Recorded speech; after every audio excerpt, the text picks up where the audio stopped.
पांचवी भक्ति है, नौधा भक्ति है ना, तो नौधा भक्ति में पंचम भक्ति मंत्र जाप को बताया गया है। प्रथम भक्ति संतन कर संगा, दूसरी रति मम कथा प्रसंगा। ये जो कथा सुनना है ये दूसरी भक्ति है। पहला भक्ति संतों का संग, दूसरी भक्ति कथा सुनना, गुरुपद पंकज सेवा, तीसरी भक्ति अमान, चौथे भक्ति मम गुण गण, करहि कपट तज ज्ञान, मंत्र जाप मम दृढ़ विश्वासा, पंचम भजन सुवेद प्रकाशा। ये पांचवी भक्ति है। हाँ, मंत्र जाप पांचवी भक्ति। गीता में भी भगवान ने कहा है कि यज्ञा नाम जप यज्ञोस्मि। गीता में कहा है भगवान ने कि यज्ञ में जप यज्ञ मैं हूं। हाँ, विराट रूप जब दर्शन कराए अर्जुन को, उस समय कहा गया कि जप यज्ञ मैं हूं। इसलिए जितना ज्यादा से ज्यादा हो सके मंत्र का जाप कीजिए। पूर्व जन्म के पाप को यदि कोई समाप्त करता है तो मंत्र जाप। और जीवन में मंत्र माला और मूर्ति कभी मत बदलना भाई। हाँ, मंत्र गुरु जी ने जो मंत्र दिया है वो मंत्र कभी मत बदलना। माला, जिस माला से आप माला कभी मत बदलना। माला टूट भी जाए तो फिर पिरो करके महाराज उसी में ही जाप करना। और मूर्ति, जिस मूर्ति में आपको आस्था है, जिस मूर्ति में आपको आस्था है उस मूर्ति को कभी मत बदलना। मंत्र माला मूर्ति ये जीवन में कभी मत बदलना। और संतों का कल्पना है कि अगर कलयुग में इस शरीर से 1 करोड़ मंत्र का जाप हो गया तो यह शरीर निरोग रहता है, कोई रोग आपको छू नहीं पाएगा। 1 करोड़ मंत्र का जाप करेंगे तो 2 करोड़ मंत्र से मन स्थिर होता है। मन को कंट्रोल करना है। मन चंचल आसित, मन बहुत चंचल है। हाँ, अगर मन को स्थिर करना है तो 2 करोड़ मंत्र का जप कीजिए, मन स्थिर हो जाएगा आपका। और 5 करोड़ के मंत्र से अगर जप हो गया का तो अल्प मृत्यु टलती है। सभी के जीवन में अल्पकाल होता है। और महाराज अगर आपके जीवन में पुण्य है तो व्यक्ति अल्पकाल में बच जाता है, अन्यथा वहीं पर जीवन समाप्त कर देता है। तो इसलिए 5 करोड़ मंत्र का जप कीजिए, अल्पकाल टल जाएगा। 7 करोड़ के मंत्र से अविरल ज्ञान की प्राप्ति होती है। 9 करोड़ मंत्र से व्यक्ति कवि बनता है। 11 करोड़ मंत्र से स्वप्न में भगवान दर्शन देते हैं। और 13 करोड़ मंत्र का जप हो गया इस शरीर से कलयुग में तो साक्षात परमात्मा दर्शन देंगे। हाँ, हो जाएगी 13 करोड़। सब काम ला छोड़, मंत्र माला धर और चुपचाप बैठ गया, जप करा। अगर भगवान के दर्शन करना है तो 13 करोड़ मंत्र का जप करो, महाराज परमात्मा दर्शन देंगे कलयुग में। नारद ने व्यास जी, नारद व्यास जी ने महाराज वहीं पर फिर संत नारद जी से भागवत की कथा लिखना प्रारंभ किए। सबसे पहले महाराज संत की कथा, और संत की कथा के बाद भगवंत की कथा। जहां पर संत है वहां पर भगवंत होंगे ही होंगे। सबसे पहले भागवत में संत और भक्तों की कथा लिखी गई है। भगवान तो 10वें स्कंध में आए हैं ना। हाँ, 10वें स्कंद में, 2 स्कंद में महाराज भगवान की कथा लिखी। भगवान कृष्ण का जन्म 9वें स्कंद में राम जी आए हैं, 10वें स्कंद में भगवान कृष्ण आए हैं, और 10म और एकादश और द्वादश स्कंद में महाराज भगवान की बाल लीलाओं की वर्णन, रामगमन। लेकिन उससे पहले 8 स्कंद तक के संत और भक्त की कथा है। पहले संत और भक्त, बाद में भगवंत। हाँ, आज नारद जी की कथा समाप्त हुई। उसी समय व्यास जी ने, संत नारद ने कहा महाराज मैं आपको भागवत का 4 श्लोक देता हूं। 4 श्लोक भागवत का 4 श्लोक व्यास जी को दिया गया। पहले भागवत का जो था ना चतुश्लोकी थी, 4 श्लोक, और उस 4 श्लोक को व्यास जी ने 18,000 श्लोक में परिवर्तन किया। इसीलिए हमारे सनातन धर्म में 2 परंपरा है भाई, एक व्यास और एक समास। व्यास और समास। समास किसे कहते हैं? समास मतलब छोटा शब्द, और उसी छोटे शब्द को बड़ा कर दिया जाए उसको कहते हैं व्यास। तो व्यास का काम ही वही है कि छोटे को बड़ा करना। एक पन्नक बात ला 15 पन्नम बोलना, ये व्यास के काम है। अब 15 पन्नक बात ला छोटे एक एक पन्नम करना, वो समास के काम है। नारद जी ने 4 श्लोक व्यास जी को दिया। 4 श्लोक कौन कौन से? तो कहा गया अहम एवा समे वाग्रे नान्य सत्सत परम पश्चात हम यदि तच्चा सो वशिष्येत वसिम में हम रीते अर्थ ना प्रत्येत चात्मनि तद विधात मनो माया यथा भासो यथा तमा यथा महांति भूतानि भूतेष्व चा वचेष्वनो प्रविष्टान्य प्रविष्टानि न तेषु ते सभ्यहम एतावदेव जिज्ञासं तत्व जिज्ञासुनात्मना अन्वयवती रेखाभ्याम यत् स्यात् सर्वत्र सर्वदा। ये भागवत पहली 4 श्लोक में दी है और ये 4 श्लोक ला 18,000 में परिवर्तन करी व्यास जी। तो सबसे पहली भागवत के 4 श्लोक काकर कर रही से तकिस भगवान नारायण के पास। भगवान नारायण के पास भगवान नारायण ये 4 श्लोक ला अपन सूक्ष्म दृष्टि से तेज से कौन लदी? सनक सनंदन सनातन सनत कुमार ब्रह्मा जी बेटा। हाँ, सनक सनंदन सनातन सनत कुमार मुंह से बोल के दीस कि दिव्य दृष्टि से दीस, दिव्य दृष्टि से मुंह से बोल के नहीं दीस। काबर नहीं दीस? एकर से नहीं दीस, काबर संस्कृत के शब्द है। भगवान भी डर गए कि अगर वाणी से बोलता हूं तो महाराज कहीं त्रुटि हो जाएगी, इसलिए दिव्य तेज के माध्यम से सनक सनंदन सनातन सनत कुमार को दिया गया। भागवत की पूजा क्या है? ही सबसे बड़ी पूजा है भाई। जत का पुण्य ना एला छूक पांव पर बे, जत का पुण्य नहीं है ओकल ज्यादा पुण्य एल दूर से प्रणाम करबे तब पुण्य है। हाँ, इसकी पवित्रता ही सबसे बड़ी पूजा है। जितना आप इसे पवित्र रख सको, मन वाणी कर्म से, यही इसकी सबसे बड़ी पूजा है। आज 4 श्लोक को सनक सनंदन सनातन सनत कुमार ने नारद को दिया, अब नारद जी ने व्यास जी को दिया। व्यास जी दिस और व्यास जी की हिस। अब ये भागवत श्लोक लिखा जाएगा, तो लिखने के लिए सबसे पहले व्यास जी ने मां सरस्वती की प्रार्थना किया। शुक्लाम ब्रह्म विचार सार परमाम आद्याम जगत व्यापणी बीना पुस्तक धारिणी भवयधाम आद्यांतकारां पहन्ति हस्ते सुफाटिक मल्लिकां विदधतिं पद्मासने संस्थितां वंदे तां परमेश्वरी भगवती बुद्धि प्रदां शारदां। बोल सरस्वती मैया की। कमलासने शारदे पद्मासने शारदे, मां सरस्वती को आवाहन किया गया। मां सरस्वती आई। अब उसके बाद भगवान गणेश को पुकारा गया। वक्रतुंड महाकाय कोटि सूर्य समप्रभा निर्विघ्नं कुरु मे देव सर्वकार्येषु सर्वदा। बोलिए गजानंद स्वामी की। भगवान गणेश भी आ चुके हैं। अब व्यास जी की हित गणेश जी ला। गणेश जी, मैं भागवत लिखना चाहता हूं। अब मूर्ति 4 श्लोक है, अब वो 4 श्लोक ला मैं 18,000 में परिवर्तन करूं। अब मैं बोला चाहूं तय लिखत जाबे और ओकर अर्थ ला समझ के लिख। संस्कृत में बोलूं तो संस्कृत में भी लिखबे और साथ साथ होकर अनुवाद भी करबे, ट्रांसलेशन। हाँ, और बीच में थोड़ा विश्राम भी चाहिए मोला। तो गणेश जी की हिस महाराज ते हाँ, ये विश्राम का हाथ हंसना था। एक काम करते दूसर राइटर की व्यवस्था कर ले। हाँ, काबर मैं है ना अल्प विराम पूर्ण विराम वाले नो हरो।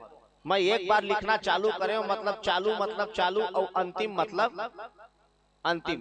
व्यास जी की टेंशन मतलब वो व्यवस्था मैं कर लूं। कैसे मोल विश्राम चाहिए, कैसे मोल विश्राम करना है, ओला मैं बना लूं। तो लिखे काम ल भर कर।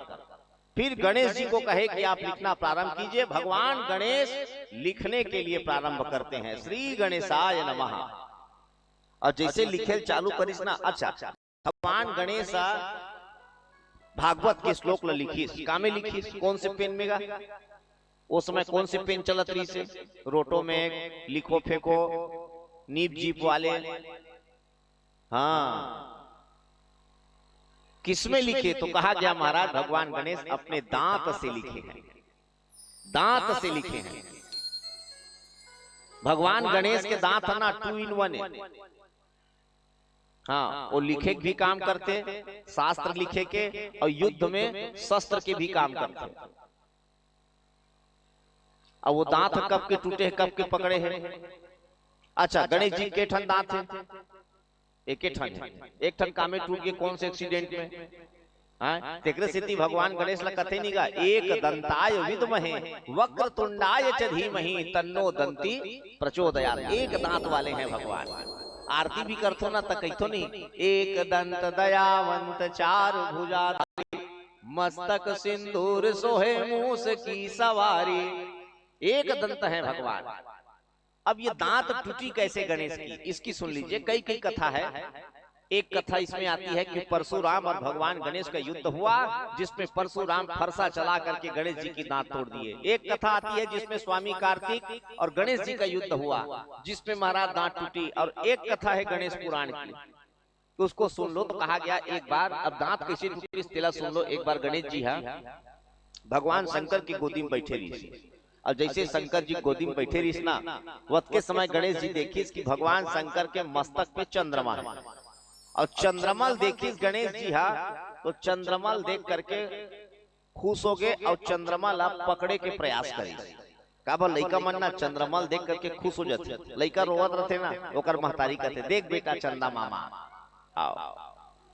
और चंदा है ना रजिस्टर्ड ममाएगा, तो रजिस्टर्ड ममाए वो मोरो ममाए, मोर ददक ममाए, मोर बबक ममाए, सबोक ममाए। काबर एक से ती सबोक ममाए वहां रजिस्टर्ड, काबर वो समुद्र से निकले, और समुद्र से और कौन निकले हैं? लक्ष्मी। लक्ष्मी भी समुद्र से निकले हैं ना। और लक्ष्मी हमर मन के कहा रे माँ। आरती गाथा नहीं, जय लक्ष्मी माता स्वामी जय लक्ष्मी माता, तुमको निस दिन सेवत हर विष्णु विधाता। ओम जय लक्ष्मी। सबके माँ है, लक्ष्मी माँ है। और चंद्रमा भी वहीं से निकले हैं समुद्र से। तो लक्ष्मी और चंद्रमा कौन हो इस रिश्ता में? भाई बहन। तो लक्ष्मी जब माँ हरे, तो चंद्रमा मामा हो कि नहीं हो? हाँ, ओकरे से ती चंद्रमा रजिस्टर्ड मामा है। अच्छा, चंद्रमा से ही रिश्ता जोड़ा जाता है, सूर्य ला कोनो अंकल नहीं कहा है। हाँ, काबर नहीं कहा है? एक से तीन नहीं कहा है कि सूर्य के ना दो जन बेटा है, एक सबसे बड़े यम और दूसरा शनि। हाँ, अब मान लो कोनो सूर्य ला अंकल की ही, और सूर्य अपन बड़े बेटा कही यमराज ला, बेटा देख तो रे दे मोल अंकल का हाथ है। और यमराज ककरो ऊपर दृष्टि डाली तो पानी बुड़े नहीं बाँचे हो। हाँ, और मान लो धोखा से यमराज घूमेल गए है, शनि कही देख तो बेटा दे अंकल का हाथ रे, तो शनि ककरो ऊपर दृष्टि डाली तो 7.5 कौन कहे अढ़ैया में निपटा दी वो। ओकरे से सूर्य से कोई रिश्ता नहीं। चंद्रमा चंद्रमल पकड़े प्रयास करिस ना, तो भगवान शंकर कहते अरे मेरे श्रृंगार को तू खिलौना समझता है रे। हाँ, थोड़ा से चमकइस गणेश जी ला, फिर भी बाल चंचलता, बाल चंचलता भगवान गणेश नहीं समझे। फिर देखिस, फिर पकड़े कोशिश कर, भगवान शंकर को क्रोध आया। भगवान शंकर तीसरा नेत्र खोल करके देखे, जब शिव तीसरा नयन उभारा, गणेश जी की हाथ जलने लग गई, जले लग गए। अब गणेश जी के हाथ जलिस ना, तो गणेश जी पानी खोजिस। अब पानी कहाँ है? हाथ जला थे। तो देखिस भगवान शंकर के जटम गंगा, तो वो गंगा में से हाथ लग बोलत रहा है। फिर शंकर जी अरे बार बार मेरे श्रृंगार को तो खिलौना समझता है। जब भड़की गणेश कथे वहां से आगे आगे गणेश जी, पीछे पीछे, आगे आगे गणेश जी जाते। अब वो तरफ से गजासुर नाम के राक्षस आवतरी से, गजासुर राक्षस अंधा मोड़ रहा है। अब दोनों में भिड़ंत हो गएगा, एक गजासुर और भगवान गणेश, दोनों में भिड़ंत। और दोनों में जब भिड़ंत होइस ना, तो एक तरफ गजासुर गिर गए और एक तरफ गणेश जी गिर गए। अब दोनों में जब भिड़ंत हुई, एक तरफ दोनों गिर गए। भगवान गणेश ला उठे में थोड़ा समय लग गया, गजासुर उड़ गए और गणेश जी उठे में समय लग गया। काबर की गणेश जी है ना बचपन से थोड़ा दुहरी देह वाले रही। हाँ, मोट डांट बचपन से रही गाओ। अब एक बात बताता हूँ, मोट आदमी ना एक तो जल्दी गिरे नहीं, अब कहूँ गिर गए ना तब फिर वो उठ नहीं सकते। हाँ, अच्छा आदमी गिरते ना तो ये नहीं देखे कि मोल कौन ढाल गया, पहले ये देखते कि मोला कोनो देखा तो नहीं है ना। हाँ अब गजासुर उठी से उठ करके सीधा गीत जा करके गणेश जी के दांत ला पकड़ी, सब दांत ला पकड़ के मारिस झटका का, जैसे झटका मारिस गणेश जी की एक दांत टूट गई।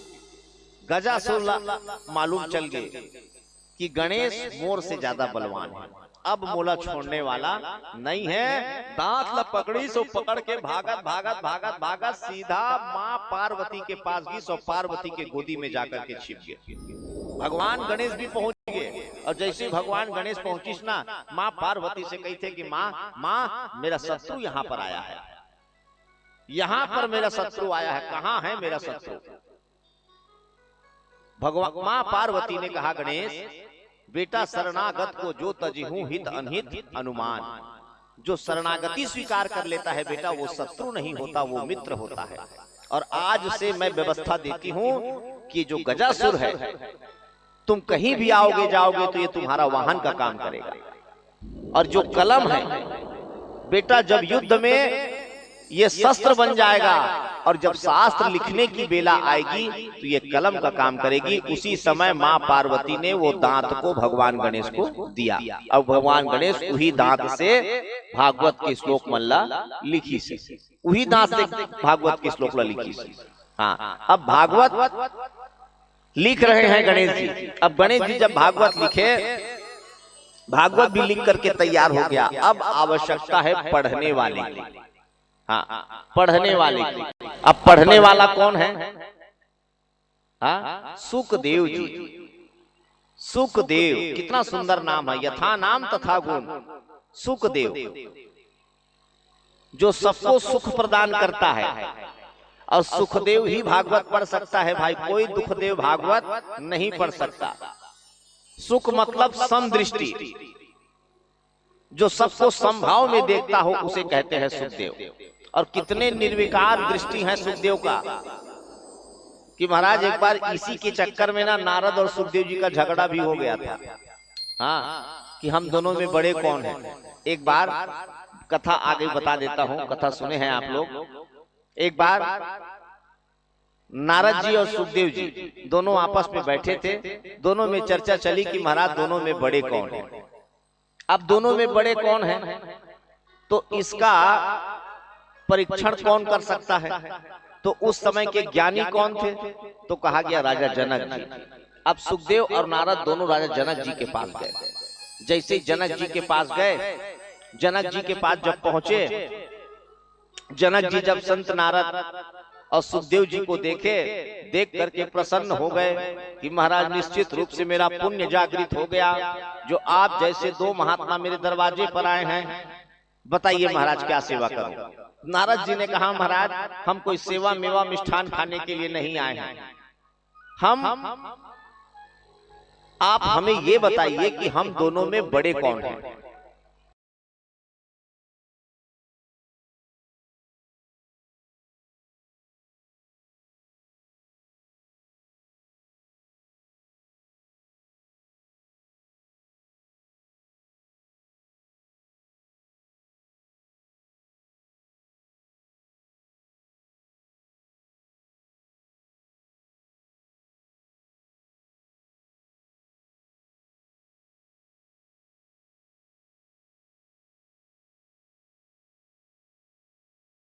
कौन है जो भगवान को भी श्राप देने के लिए पीछे नहीं हटे। जनक जी बोले भैया मैं तो भगवान का ससुर होता हूं जी।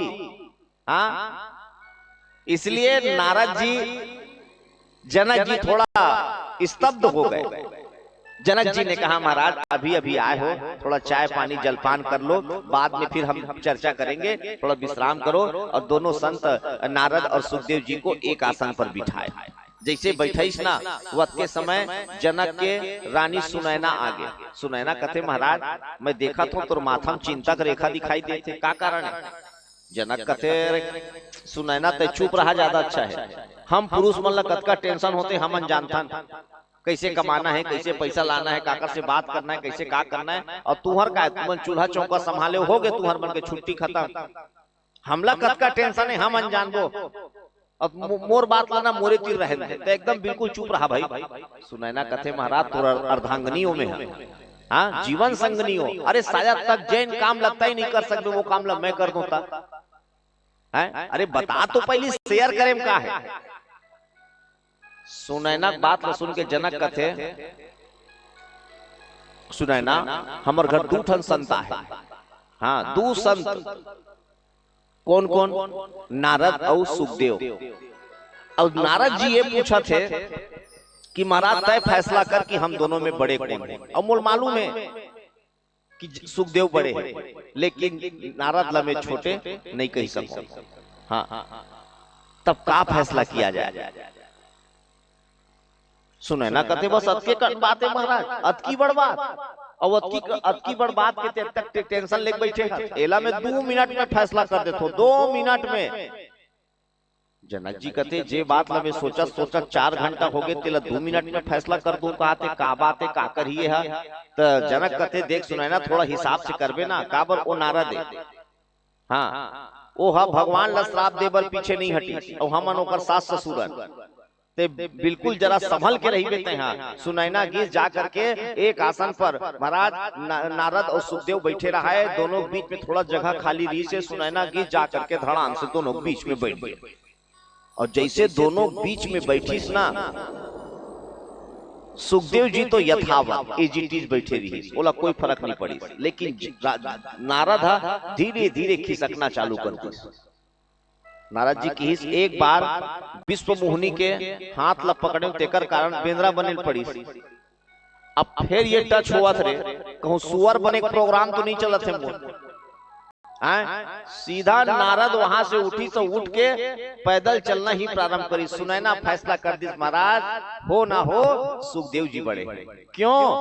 क्योंकि महाराज नारद जी के दृष्टि में अभी भी स्त्री और पुरुष में भेद है, लेकिन महाराज सुखदेव जी के आंखों में कोई भेद नहीं है। निर्विकार सृष्टि है, निर्विकार दृष्टि है, इसलिए सुखदेव जी हैं। इसलिए सुखदेव जी को ही कथा का अधिकारी बताया गया, वो सुखदेव महाराज है।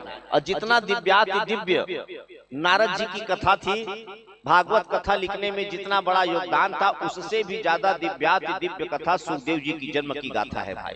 उससे भी ज्यादा दिव्याति दिव्य, बोलिए राधा कृष्ण भगवान की। सुखदेव जन्म की कथा कहते हैं। वो मेरे मोहन तेरा मुस्कुराना,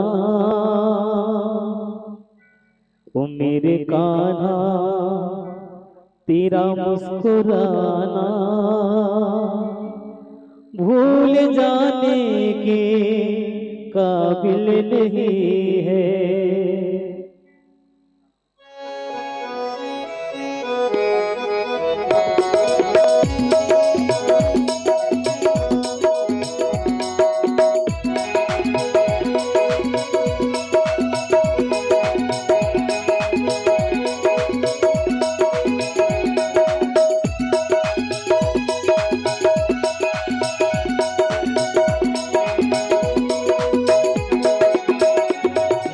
मोहन तेरा मुस्कुराना, तेरे मोहन तेरा मुस्कुराना, भूल जाने के काबिल नहीं है।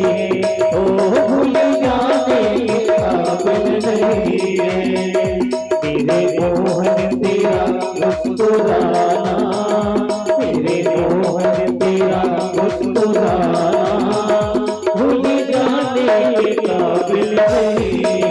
ओ भूल जाने के काबिल नहीं है। भूल जाने के काबिल नहीं है। भूल जाने के काबिल नहीं है। भूल जाने के काबिल नहीं है। भूल जाने के काबिल नहीं है। तेरे मोहन तेरा मुस्कुराना, मेरे कान्हा तेरा मुस्कुराना, भूल जाने के काबिल नहीं है। ओ भूल जाने के काबिल नहीं है।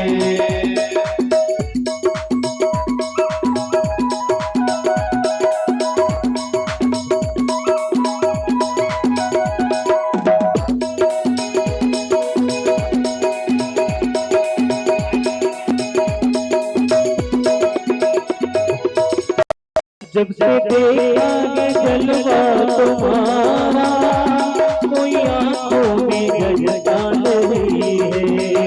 जब से देखा है जलवा तुम्हारा कोई आंखों में गजता नहीं है। जब से देखा है जलवा तुम्हारा कोई आंखों में गजता नहीं है। जब से देखा है जलवा तुम्हारा कोई आंखों में गजता नहीं है। यूं तो देखे बहुत दूर वाले, यूं तो देखे बहुत दूर वाले, सारे आलम में तुम सा नहीं है। ओ सारे आलम में तुम सा नहीं है।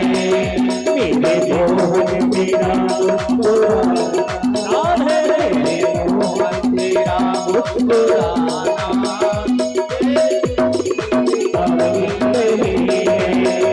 भूले जाने के काबिल नहीं है।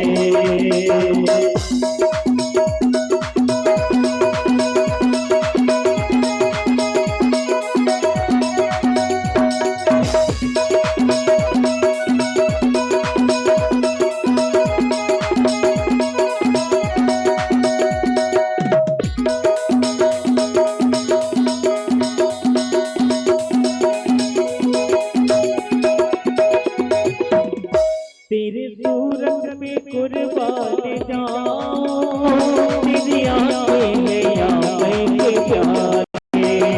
तेरे सूरत पे कुर्बान जाऊं, तेरी आंखें में आंखें के प्यारे। तेरी सूरत पे कुर्बान जाऊं, तेरी आंखें में आंखें के प्यारे। तेरे सूरत पे कुर्बान जाऊं, तेरी आंखें हैं आंखें के प्यारे। तो नजरों से इसको नजरों से तूने मिलाए, इसको नजरों से तूने मिलाए। होते आने के काबिल नहीं है, होते आने के काबिल नहीं है। मेरे मोहन तेरा मुस्कुराना, मेरे मोहन तेरा मुस्कुराना भूल जाने के काबिल नहीं है। ओ भूल जाने के काबिल नहीं है। ओ भूल जाने के काबिल नहीं है।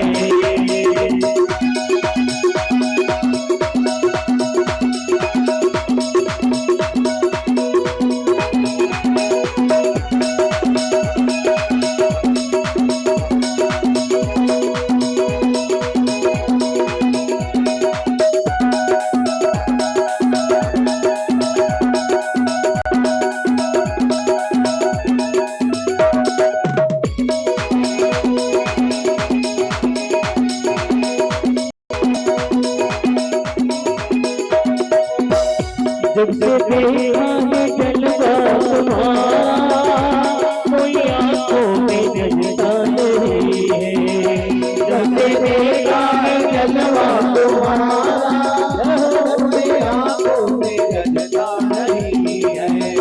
जब से देखा है जलवा तुम्हारा कोई आंखों में गजता नहीं है। जब से देखा है जलवा तुम्हारा कोई आंखों में गजता नहीं है। यूं तो देखे बहुत दूर वाले, यूं तो देखे बहुत दूर वाले, सारे आलम में तुम सा नहीं है। ओ सारे आलम में तुम सा नहीं है। मेरे मोहन तेरा मुस्कुराना, मेरे मोहन तेरा मुस्कुराना भूल जाने के काबिल नहीं है। ओ भूल जाने के काबिल नहीं है। भूल जाने के काबिल नहीं है। ओ भूल जाने के काबिल नहीं है। भूल जाने के काबिल नहीं है। ओ भूल जाने के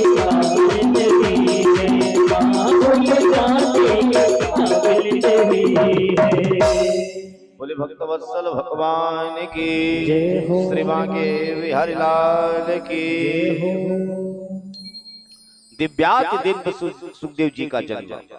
तो कहा गया सुखदेव जी की जन्म में एक बार नारद जी विचार किए कि महाराज सृष्टि में ऐसा कौन सा गृहस्थ है जहां झगड़ा ना हुआ हो, और जिस गृहस्थ में झगड़ा ना हुआ हो वो गृहस्थ में झगड़ा कराने में ज्यादा आनंद आएगा। कौन से घरेगा? एक 8 ठन घर बताओ जहां आज तक झगड़ा नहीं हुए हो। अब संसार ला छोड़ विष्णुपुर के बात ला बताओ, एक 8 ठन घर कोनो जहां झगड़ा नहीं है, सबो घर में झगड़ा है महाराज। 5 ठन बर्तन का लगबे करी। हाँ, जीव के घर में झगड़ा है लेकिन शिव के गृहस्थ में कोई झगड़ा नहीं है। तो नारद जी सोचे कि महाराज शिव के गृहस्थ में झगड़ा कराया जाए। अब नारद चले हैं सीधा कैलाश पर्वत, और जैसे ही कैलाश पर्वत गए जा करके जैसे ही पहुंचे मां पार्वती वहां बैठी थी। पार्वती के चरणों को प्रणाम किए, और जैसे ही पार्वती के चरणों को प्रणाम किए, प्रणाम करने के बाद नारद जी ने मां पार्वती से पूछा कि मां परम पिता परमात्मा महादेव कहाँ है? कहाँ है मां? पार्वती ने कहा नारद क्या बताऊं, वो तो भक्तों के चक्कर में निकले हुए हैं। कहाँ गए हैं नहीं मालूम, कब आएंगे नहीं मालूम। यहीं पर नारद जी को जगह मिल गई। नारद ने कहा मां मुझे लगता है जितना प्रेम आप महादेव को करते हो ना, उतना प्रेम महादेव आपसे नहीं करते। हाँ, मां पार्वती ने कहा नहीं महाराज ऐसी कोई बात नहीं है। हाँ मां बिल्कुल यही बात है, भले आप छुपा रही हो। अगर मान लो वो आपसे प्रेम करते ना तो बिल्कुल आपको बता के जाते कहाँ जा रहे हैं और कब तक आएंगे। लेकिन आपको थोड़ी सी भी चर्चा नहीं है, थोड़ा सा भी ज्ञात नहीं है कहाँ गए हैं कब तक आएंगे। नारद जी की बात को सुन करके मां पार्वती की बात मन में लगी, फिर भी मां पार्वती अनदेखा कर गई। फिर नारद जी ने मां पार्वती से कहा मां आप कहती हो कि महादेव आपसे प्रेम करते हैं, तो आप ये बताइए कि महादेव जो गले में मुंड की माला पहने हैं वो किसकी है, आपको बताए हैं? मां पार्वती आश्चर्यचकित हो गई। मां पार्वती ने कहा हाँ महाराज ये बात मुझे आज तक नहीं बताया। नारद जी ने कहा मुझे मालूम था, इसलिए मैं कह दूं कि परम पिता परमात्मा महादेव आपसे उतना प्रेम नहीं करते जितना आप करती हो। अगर करते तो बिल्कुल बताते आपको।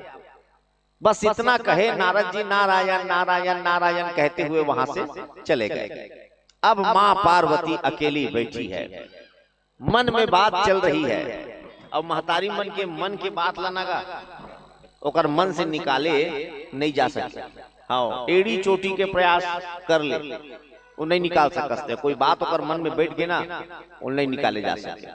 मां पार्वती के मन में बात बैठ गई और उसी समय भगवान शंकर पहुंचे। जैसे ही भगवान शंकर पहुंचे, मां पार्वती जैसे शंकर जी पहुंचे, मां पार्वती ने प्रश्न किया महाराज मैं आपसे कुछ पूछना चाहता हूं। भगवान शंकर किस पार्वती अभी चेताए हो, वो थोड़ा बैठन दे पानी चाय पियन दे ओकर बातें पूछ ले बेटा। नहीं, मोर मन के बात ला शंका समाधान करते हैं। पहली बता कि ये नर मुंडो की जे माला पहने हसे का करे, और जितना प्रेम मैं तो से करथो ना तय वत का प्रेम मोला नहीं करस। अब करते तब ते मोल बिल्कुल बताते कि मुंडक माला का करे, तय मोल बता। भगवान शंकर ने कहा पार्वती मेरे प्रेम पर तुम उंगली उठाती हो तो सुन लो बात, ये मुंड की माला और किसी की नहीं है पार्वती। ये जितने मुंड इस माला में लगे हैं ना, उतना बार तुम्हारा जन्म हो चुका है और उतनी बार तुम्हारी मृत्यु हो चुकी है। और ये मुंड की माला किसी और की नहीं, ये तुम्हारी है। मैं तुमसे इतना प्रेम करता हूं कि शरीर को तो रख नहीं पाया, लेकिन मुंड को माला के रूप में बना करके अपने गले पर धारण करके रखा हूं। मां पार्वती लजा गई। मां पार्वती ने कहा महाराज इतने बार मेरा जन्म हो चुका है और इतनी बार मेरी मृत्यु हो चुकी है, और आप एज इट इज यथावत आप नहीं मरते।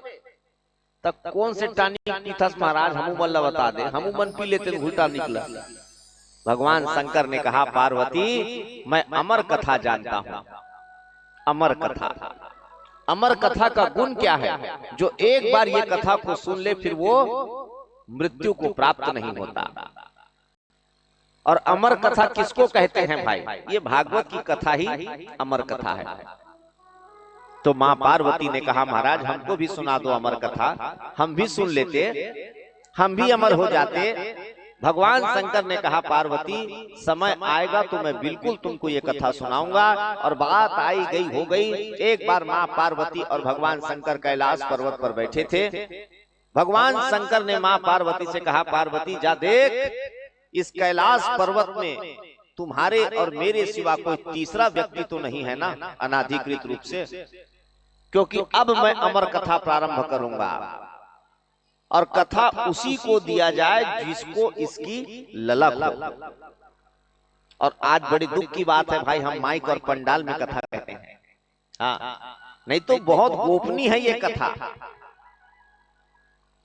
पानी की कीमत प्यासा ही जानता है,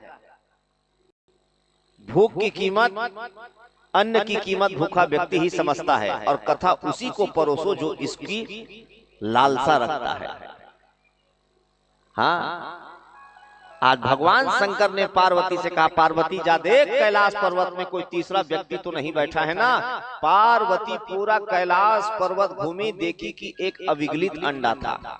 अविगलित अंडा मतलब वो सड़ चुके रही सी, ओकर से जीव की उत्पत्ति नहीं हो सके। वो अंडल अनदेखा करिस और आगे निकल गए भगवान शंकर के पास गए। भगवान शंकर लजाक कहते महाराज तोर और मोर सिवा तीसरा कोई नहीं बैठे यहाँ, तय चालू कर कथा, मैं सुने बर बैठे हूँ। गृहस्थ कैसा होना चाहिए भाई? पति कथा कहे और पत्नी कथा सुने। हाँ, ये गृहस्थ होना चाहिए। पति कथा कहे, पत्नी कथा सुने। आज भगवान शंकर समाधि पर बैठे और कथा कहना आरंभ किए। देखो भगवान शंकर कथा के सागर हैं। राम कथा मुनि बरज बखानी, कथा के सागर हैं भगवान शंकर। मां पार्वती सुनने के लिए बैठी। भगवान जब भी कथा कहते हैं समाधि में बैठ के कहते हैं। समाधि में मतलब एक आसन पर बैठ के कथा कहते हैं। कौन सुन रहा है कौन सो रहा है उनको कोई मतलब नहीं। प्रारंभ किए मतलब प्रारंभ, वो भगवान शंकर समाधि में बैठ करके कथा प्रारंभ किए। अब मां पार्वती कथा सुन रही है, कथा चल रही है। मां पार्वती हुकारू दे रही है, हुकारू देती गई देती गई देती गई। दसम स्कंद तक के कथा, दसम स्कंद तक के महाराज कथा चली। और जैसे ही दसम स्कंद की कथा समाप्त हुई, मां पार्वती को नींद आ गई। सोए लग के पार्वती है, एकदम जपर्री पानी इसका है। एक तो कहा थे बोल कथा सुना, अब ये कथा सुनाए चालू करी तो सुते पर चालू करती। मां पार्वती सोने लग गई। और कथा का वो प्रभाव था भाई, कथा का वो गुण था, जो कथा का वो गुण रहा कि जो अविगलित अंडा था, सड़ा हुआ जो अंडा था, उससे भी जीव की उत्पत्ति हो गई। एक तोते के तोता प्रकट हो गया और तोता भी कथा सुन रहा है, तोता भी कथा सुन रहा है। और जैसे ही तोता कथा सुन रहा है, मां पार्वती सो गई। हुकारू की आवाज जब बंद हो गई, तोता विचार किया कि महाराज कहीं हुकारू के चलते इतनी सुंदर कथा बंद ना हो जाए। तोता हुकारू देना प्रारंभ कर दिया। हाँ, भगवान शंकर नहीं समझ सके कि पार्वती सो रही है कि सुन रही है। और हुकारू तोता दे रहा है कि पार्वती दे रही है। कथा चल रही है, कथा चल रही है। हाँ, अब कथम नींद आ ही जातेगा। हाँ, आ जाते नींद। काबर एक की ना निंद्रा देवी, निंद्रा देवी जो रहीस ना, वो भगवान कन्हैया पाए बर तपस्या करीस। और तपस्या जब करीस ना, तब भगवान सामने प्रकट हो गए। निद्रा कथे महाराज मैं आपको वर्ण करना चाहती हूँ। भगवान कन्हैया की ही निद्रा तय मोला वर्ण करना चाहता, लेकिन मैं तोला वर्ण नहीं कर सकूं। काबर मोला सृष्टि चलाना है। अब मैं तोला वर्ण कर ले तो सृष्टि कौन चला ही। तो उही समय भगवान कन्हैया व्यवस्था दी निद्रल की निद्रा एक काम करते हैं, अर्जुन के साथ विवाह कर ले। और वही समय भगवान कन्हैया अर्जुन का विवाह निद्रा के साथ संपन्न करा दिए। जिस समय अर्जुन और निद्रा का विवाह संपन्न हुआ उसी समय अर्जुन का नाम पड़ा गुणाकेशः। लेकिन निद्रा नाराज हो गई। निद्रा ने कहा महाराज ये तो गलत हो गई ना, हम तो आपको पति के रूप में पाने के लिए तपस्या किए थे और आपने हमारा विवाह अर्जुन के साथ तय कर दिया, संपन्न कर दिया। भगवान कन्हैया ने कहा ऐसी कोई बात नहीं है निद्रा, और आज से मैं व्यवस्था देता हूं कि जहां जहां मेरी कथा होगी वहां वहां तुमको सम्मान मिलेगा। हाँ, भगवान की जहां जहां मोर कथा हुई ना वहां वहां तो सम्मान मिली। देखा सती कथा होत रहते ना तो दो चार जन के मुड़ी में निद्रा देवी है बैठ जाती। तो तुमन ये मत सोचो कि वो सूता थे, ओकर ऊपर भगवान के विशेष कृपा है। हाँ, विशेष कृपा ओकर ऊपर। और 3 प्रकार के श्रोता होतेगा। हाँ, 3 प्रकार के श्रोता। एक श्रोता जिन सिर्फ कथा सुनते, बोला दुनियादारी से मतलब नहीं है, वो चुपचाप ही आसन भगवान के पूजा पाठ कर ही अपन आसन बिछाही और चुपचाप बैठी कथा सुनी प्रसाद ली घर चल जाई, वो श्रोता है। दूसरा थोड़ा खतरनाक होकर से वो हरे सरोता। पहला श्रोता और दूसरा सरोता। वो हुआ थे कथा सुने पर, लेकिन वो सरोता काम करते। सरोता का करते काटे के, तो वो आते सुने बर लेकिन वो कचर कचर काटत रहते। हाँ, एक कथल महाराज ऐसे की, एला ऐसे बोलना रही से, एला ऐसे कहना रही से, ये पंडाल ऐसे बने, एला इधर ऐसे नहीं रही से, ये ऐसे बैठती रहती। वो सुने लिया है, वो काटे बना। तो दूसरा हरे सरोता। और तीसरा सबसे खतरनाक, ना तो वो श्रोता है ना श्रोता है, वो सीधा तान के सोता है। वो आते पिल्हर उल्हर देखते, बढ़िया टेक के बैठते और जब तक कथा होते वो दबाग सुनते हो। हाँ, तो श्रोता सरोता और सोता। तो ये जो तीसरा नंबर के है ना थोड़ा ज्यादा खतरनाक है। वो सुते वही ठीक करते, कई जन आदमी सपना देखे चालू कर देते।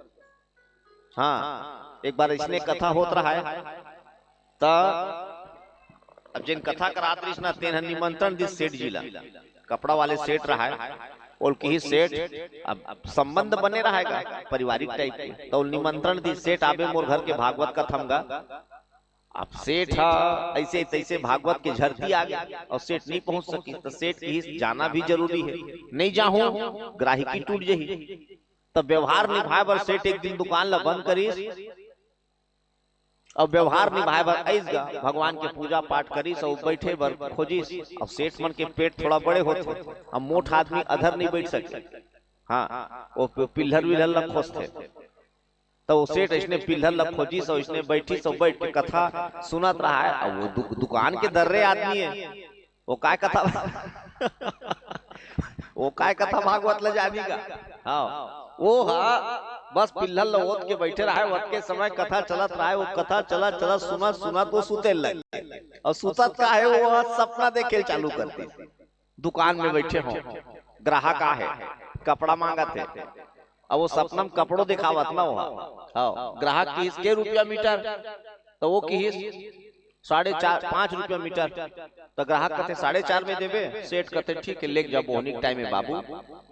अब ना वहाँ कपड़ा है ना कैची है ना ग्राहक है, वो कथा भागवत की बात है। हाँ, अब वो कपड़ा नाप डरी सपना में, और सपना में नापे के बाद वो कपड़ा अब चीरना है। तो वो खोजिस खाजिस सपना में कैची वैची नहीं मिली, तब हाथे कैची बना ली। हाँ, अब कपड़ा मोड़ीस और मोड़ के चुक ले काटिस। अब कैची नहीं है तो दोनों छोर ला पकड़ी से का कहते ले जा 4.5 में 2 हाथ पसार। सपनम का हाथ सेठ है, कपड़ा ऐसे सब हाथ में धरे है। अब क्या कहते ले जा 4.5 में 2 हाथ पसार। और सामने वाले श्रोता के दिन्हे कुर्ता फाड़। सामने में एक बंगाली पहने श्रोता बैठे रहा है, धोखा से ओकरे दोनों छोर धरा के रहा है, ओकरे कपड़ा फर ले चीर दीस कथे हो। हाँ, तब बंगाली पहनैया मन से निवेदन है आगू पाछो देख के बैठो भाई। हाँ, तो मां पार्वती सो गई, तोता हुकारू दे रहा है, कथा चल रही है, कथा चल रही है। 12 स्कंद की कथा जब समाप्त हुई, 12 स्कंद की जब कथा समाप्त हुई ना, भगवान शंकर आंख खोल करके देखे कि पार्वती सो गई। सो गई पार्वती। पार्वती की हाँ महाराज नींद आ गई महाराज। तक कहां तक कथा सुने सो? 10वें स्कंद तक के सुने हो? अच्छा, तो 10वें स्कंद तक के सुने हंस, तो 2 स्कंद में हुकारू कौन देती से तोता के ऊपर दृष्टि गई भगवान शंकर की। तोता की तरफ देखे भगवान शंकर बोले अरे ये तो अनाधिकृत रूप से कथा सुन लिया है। भगवान शंकर उठाए त्रिशूल और त्रिशूल उठा करके दौड़े हैं तोता को मारने के लिए। आगे आगे तोता, पीछे पीछे भगवान शंकर, आगे आगे तोता, पीछे पीछे भगवान शंकर। किसी ने कहा कि अरे तोता तेरा इतना मिजाज बढ़ गया है रे, जो भगवान शंकर को पीछे दौड़ा रहा है। तोता ने कहा महाराज मेरा मिजाज नहीं बढ़ेगा तो किसका मिजाज बढ़ेगा? अरे मैं तो जीव हूं, मैं शिव तक नहीं पहुंच सकता, लेकिन वो तो शिव है ना, वो तो मुझे प्राप्त कर सकते हैं। और तोता सीधा उड़ते उड़ते उड़ते कहां पहुंचा? व्यास जी के आश्रम में, जहां पर व्यास जी की पत्नी मां अरुणी बाल सुखा रही थी। बाल सुखाते सुखाते सुखाते उसी समय मां अरुणी को जम्हाई आई और तोता सीधा उड़ते उड़ते मुख मार्ग से गर्भ में प्रवेश कर गया। हाँ, सीधा मुख मार्ग से गर्भ में अमोघ हो गया गर्भ। भगवान पहुंचे व्यास जी के पास। व्यास जी से कहे कि व्यास जी मेरा शत्रु आपके आश्रम पे आकर के बैठा हुआ है, छिपा है, कहाँ है मेरा शत्रु? व्यास जी ने कहा महाराज आपका शत्रु निर्वैर स्वरूपम शिवः, शिव कौन है जिसका कोई शत्रु नहीं, और आप कहते हो आपका शत्रु? तो ठीक है महाराज आप ये बताइए आपका शत्रु है तो किस कारण वो शत्रु बना? भगवान शंकर ने कहा महाराज वो अनाधिकृत रूप से भागवत कथा सुन लिया है, अमर कथा सुन लिया है। अनाधिकृत रूप से सुनना नहीं था, लेकिन अनाधिकृत रूप से सुन लिया, तो अब मैं उसे मारूंगा, मृत्यु दंड दिया जाएगा। भगवान शंकर ने कहा, शंकर की बात को सुनकर के व्यास जी ने कहा महाराज सच में आप भोले भंडारी हो। हाँ, अरे वो कथा कौन सी सुना है? अमर कथा। अब अमर कथा सुन लिया है मतलब वो अमर हो चुका है। अगर आप उसे मार देते हो, अगर वो कहीं मर गया तो फिर आपकी कथा अमर कथा होगी नहीं। उसी समय भगवान शंकर हुआ, भगवान शंकर वहां से चले गए और जो तोता मां अरुणी के गर्भ में प्रवेश था 12 साल तक के अमोघ रह गया। 12 साल तक, हाँ 12 साल तक अमोघ रह गया। व्यास जी अंत में गर्भ के बेटा से प्रार्थना किए कि बेटा गर्भ से तू बाहर आ। हाँ, मैं भागवत कथा लिख करके बैठा हूं बेटा तुमको कथा देने के लिए, आप बाहर आओ। पिता भागवत कथा लिख करके बैठा है बेटा को देने के लिए। सुखदेव जी ने कहा महाराज मैं आऊंगा बाहर, कब? जब नारायण मुझे त्रिवाची का आशीर्वाद देंगे। त्रिवाची क्या? माया मुझे छू ना पाए, माया मुझे प्राप्त ना कर सके, तब मैं मां के गर्भ से बाहर आऊंगा। और उसी समय भगवान शंकर, आज मां व्यास जी ने भगवान नारायण की प्रार्थना किए कि वरहा पीडम नटवर बपू कर्णिको कर्णिकारम बिभ्रत वासम कनक कपिसम वैजयंतीम चमालाम रंध्रान वेणुरधर शोधयो पूरयन् गोपवृंदै वृंदारण्यम स्वबदरमणम प्राविशत गीत कीर्ति। भगवान नारायण प्रकट हो गए। जैसे ही भगवान नारायण प्रकट हुए, भगवान नारायण ने गर्भ के बेटा को आशीर्वाद दिया कि बेटा जाओ, तुम्हें त्रिवाची का आशीर्वाद है कि तुम्हें माया कभी छू नहीं पाएगी। माया, माया काला कथेगा माया, माया मतलब बहुत जन कहते चल न कथा सुने, बरा रे महाराज माया बंधन में बंधे होगा। आखिर माया हरे का, माँ मतलब जो, या मतलब नहीं, जो दिखाई नहीं देता फिर भी परिभाषित होता है उसको कहते हैं माया। हाँ,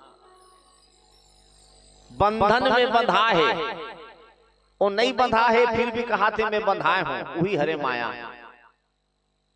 हाँ, अब एक कथा सुना दो, सब जाना तो एक ऐसे समझो कि एक बार एक जन आदमी तिन्ना बहुत अकन गधा रही कथे, गधा जाना तो नहीं, गधा नहीं जानो, जाना था औला कैसे नहीं जान।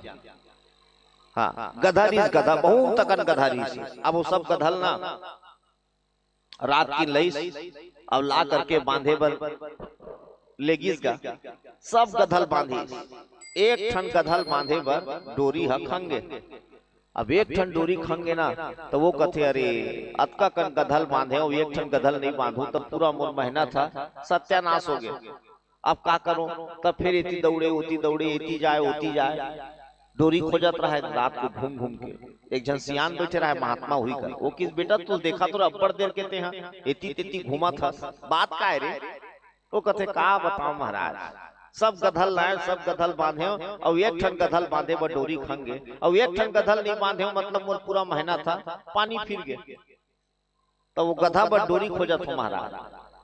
महात्मा कथे बेटा गधल बांधे पर डोरी चाहिए रे, अब गधल बांधे पर डोरी चाहिए फिर काय गधा है रे? वो काय गधा है, गधल बांधे पर डोरी चाहिए तब कैसे करो महाराज? एक काम कर बेटा, वो गधा तीर जा, गधल खूटा तीर ले और खूटा तीर ले के ना ओकर गला में इसने डोरी बांधे सन, हाथ ला घुमाबे सुखा, और वो फिर हाथ ला खूटम घुमाबे सुखा और पीठ ला ठोक देबे। गधा जान जही कि मैं बंधा गया, काबर वो गधा रे। हाँ, और सही में आदमी गिस गा गधल लेगिस खूटा तीर और गला में ऐसे से अभिनय करीस, खूटा में ऐसे से नाटक करीस और पीठ ला ठोक दिस। गधा समझ के मैं बंधाए हूँ कि रात भर गधा टस ले मस्ती हुई इसका। हाँ, कान ला खजवाना रहा है ना, चुपचाप बेचारा गोड़ ला उठा कान ला खजवाए। हाँ, वो सोचे कि मैं बंधाए हूँ। अब बिहनिया सब गधल छोड़ीस गा, सब गधा रेंगे चालू कर दिस। अब ओकर मारिस पूछी लैठी स्वागेच नहीं बढ़ी, डंडम मारी सागेच नहीं बढ़ी। वो कथे भगवान वो महात्मा कुछ जादू कर दिस का भगवान, एक गधा मोर कैसे आगू नहीं बढ़ाते? दौड़त दौड़त महात्मा तिरगिस महाराज वो गधा आगू नहीं बढ़ाते तो छोड़े हंस रे। वो आदमी कथे ओलत बांधे च नहीं हो छोड़ू का हाल महाराज। तो महात्मा कथे बेटा वो गधाए रे, हाँ जैसे बांधे नाटक करे हंसना वैसने छोड़े नाटक कर, तब वो गधाए बेटा। हाँ, अंत में सही में आदमी गिर जाके डोरी लैसे खुटल ऐसे से हाथ लैसे सुखा हलै, हाँ गला में ऐसे से हाथ ला फेरिस और पीठ ला ठोक दिस गा, गधा आगू बढ़ गया। हाँ, तब बताओ गधल बांधे रही इसका नहीं, छोड़िस का नहीं, फिर भी वो समझ के मैं हाँ बंधाए हूँ। बस ये हमारे तुम्हारे मन के बात है भाई, हम कथन की परिवार के ममतम बंधाए हैं, बेटा के ममतम बंधाए हैं, नाती के ममतम बंधाए हैं, कोनो नहीं बांधे है। बस हम मन में सोच ले, हम मन में सोच लें कि हम बंधाए हैं।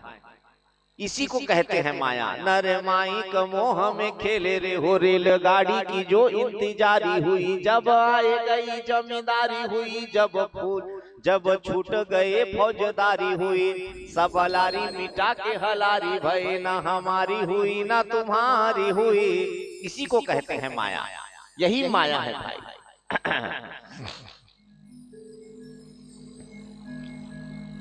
तेरी मर्जी का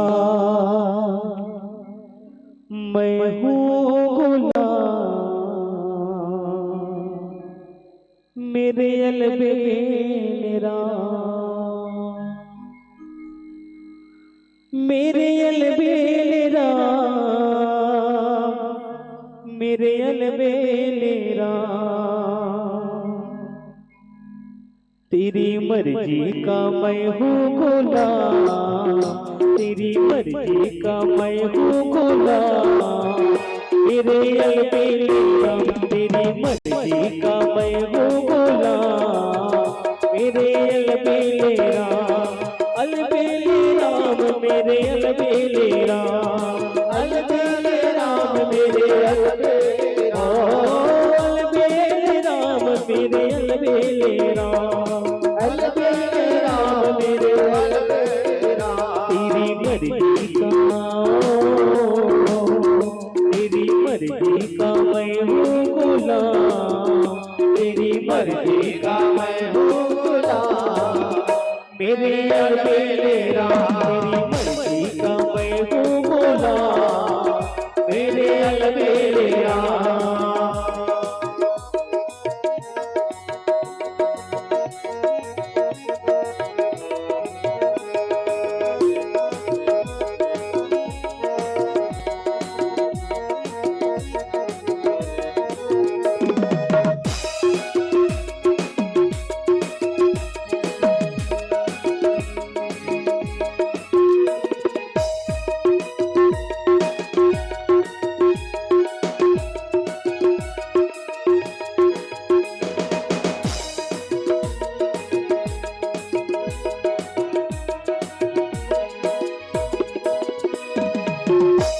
मन धन प्रभु तुम पर निछावर, तन मन धन प्रभु तुम पर निछावर।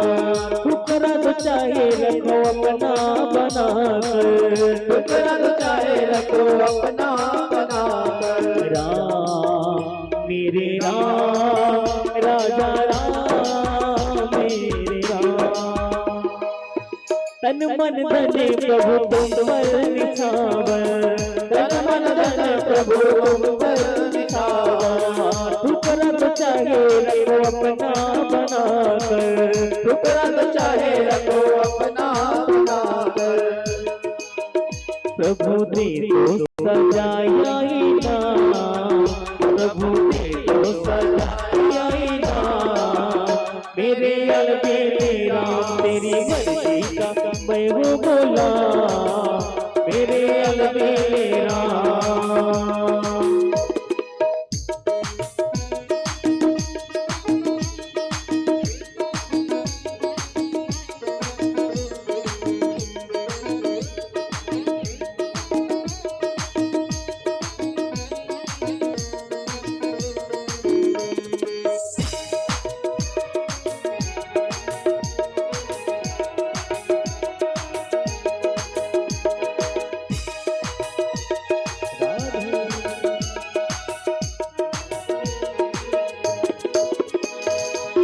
हार चुका हूँ अपनी अकल लड़ाकर, हार चुका हूँ अपनी अकल लड़ाकर।